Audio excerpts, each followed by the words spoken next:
The result, how crucial is it for the US, the UK and the world in whatever order you choose? Nigel Farage. Well, I'm going to do it in reverse order like Miss World. I think it actually really matters. I can't think, Nick, at any point in your lifetime or mine, and we're getting a bit long in the tooth, when the world's ever been facing a more potentially dangerous situation. The Middle East, Ukraine, goodness knows what may happen in Taiwan. What you've seen over the last 4 years are dictators taking advantage of a weak American president. It all began with the withdrawal from Afghanistan. That was the signal to Putin. The West weak. He went into Ukraine. And I do think, even his biggest critics will admit that things like the Abraham Accords that Trump put together were remarkable foreign policy achievements. So I think for world peace and stability, having an American president that tyrants fear just a bit, or make things unpredictable just a bit, is a good thing. You're close to him. When you last spoke with him, how was his mood? Pretty good. I mean, given there were 2 assassination attempts in the space of a few weeks, and that's not easy to get over. I've been through a couple of near-death experiences myself, and you don't just wake up the next morning and say, hey, you know what, everything's fine. I think the way he's recovered is remarkable. What I've really enjoyed, Nick, is, and I've said this to you before, that in private, he's a great raconteur. He's a great joke teller. He's really very funny. And we've never seen that in public. The last few weeks we have. Jokes he's been telling, the dust cart, turning up with a dustman's top on, saying it makes me look thinner. All that side of it makes him look a lot more human. How damaging was the garbage gag? Just very, very unhelpful. Comedians are very dangerous when you get them on a political platform. And of course, Trump didn't book him, Trump didn't know him, but it did do harm. And the line of fire for Liz Cheney, the line of fire for the media. Did you get what he was trying to say, or are these as irresponsible as many would say? Nigel Farage? Well, look, anything he says gets twisted out of all proportion. I mean, it was Biden himself who said we need to put Trump in the crosshairs. So I think, both sides of the divide in America need to be slightly more careful with the rhetoric they use. I just hope for the last 24 hours that Donald stays on 2 very simple messages. One is the cost of living, which has rocketed over the course of the last 4 years. And I genuinely think with an energy boom, he can bring many of those prices down. And boy, aren't there lessons for us in the UK on that? And secondly, the border. 10 to 15 million illegal immigrants have come into America over the last few years. If Trump just sticks on those messages, I still believe he'll win.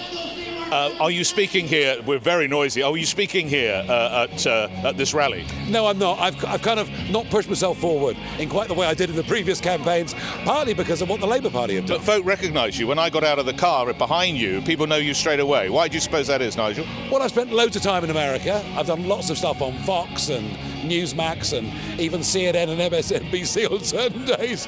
So, yeah, I'm quite a known quantity here. Also, don't underestimate the impact that Brexit had in America. It was a big deal in America. And I think in many ways, I'm not even sure Trump would have won in 2016 without that bow wave that Brexit created. Who wins? I'm staying with Trump. You've seen an Iowa poll out over the weekend. How much credence do you give that one? That if he loses Iowa, he won that even on the one he lost, the election he lost, Nigel Farage. Yeah, that's right. It reminds me of Brexit Day, June the 23rd, 2016, when a poll came out from a so-called reputable UK polling company showing Remain 10 points ahead. And guess what? The guy that produced that poll is now in the House of Lords. That is what they do. They're trying to cast doubt in the minds of Trump voters. They're trying to say, look, you know what? You're not going to win. You can stay at home. I don't believe any of it. If he were to lose, do we get a lot of rich lawyers? Do you see legal challenges for days, weeks, months? Well, He's not a gracious loser, Nigel Farage. No, but also they have a terrible system here. You and I remember the 2000 election, which came to dimpled chads and hanging chads on a piece of paper in Florida. And that finished up in the Florida court, the National Supreme Court. So there's nothing new in legal challenges in America. What amazes me is for the number one leading nation in the world that is so good at tech and so many things, they can't run elections that Americans can trust. Last couple of questions. How would you rate President Biden's 4 years? Catastrophic. How would you rate Kamala Harris's campaign and potential presidency? Her vice presidency, nil point. She was terrible. I mean, look, she was the border czar. Didn't even visit the place for the first 3 years, and then denied she had responsibility.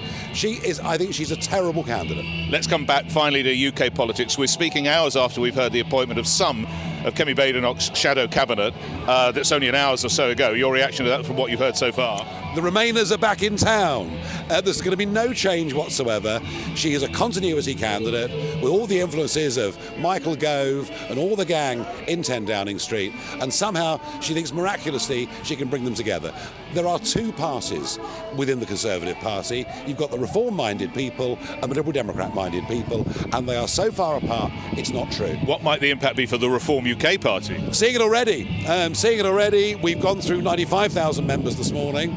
So we've gone up 1,500 in the last 3 or 4 days, and these are Conservatives who are hanging on to see whether the party could change direction. Now, for us as a party, it's very good news. Last week's budget from Rachel Reeves?